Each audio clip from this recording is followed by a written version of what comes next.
TRS అధికారంలోకి వచ్చిన వెంటనే రాజీవ్ గాంధీ విగ్రహాన్ని తరలిస్తామని కేటీఆర్ వ్యాఖ్యలపై సీఎం రేవంత్ స్పందించారు.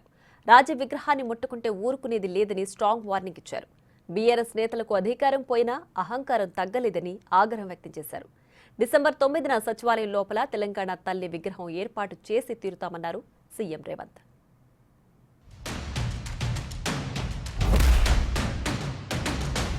నాలుగేళ్లలో మళ్ళీ కేసీఆర్ గారి నాయకత్వంలో తిరిగి తెలంగాణలో ప్రభుత్వం కూడా మనది ఏర్పడుతుంది. ఏర్పడ్డ తర్వాత వెంటనే తప్పకుండా రాజీవ్ గాంధీ గారి విగ్రహాన్ని అక్కడి నుంచి సకల మర్యాదలతో తొలగిస్తాం. అక్కడి నుంచి వారు కాంగ్రెస్ వారు ఎక్కడికి కోరుకుంటే అక్కడికి తరలిస్తాం. మనమడు ఈ దేశ ప్రధానమంత్రి రాజీవ్ గాంధీ గారి విగ్రహాన్ని సచివాలయం ముందు పెడితే కొంతమంది సన్నాసుల విగ్రహాన్ని తొలగిస్తామని ఈరోజు మాట్లాడుతున్నారు. అధికారం పోయినా బలుపు మాత్రం తగ్గలేదు.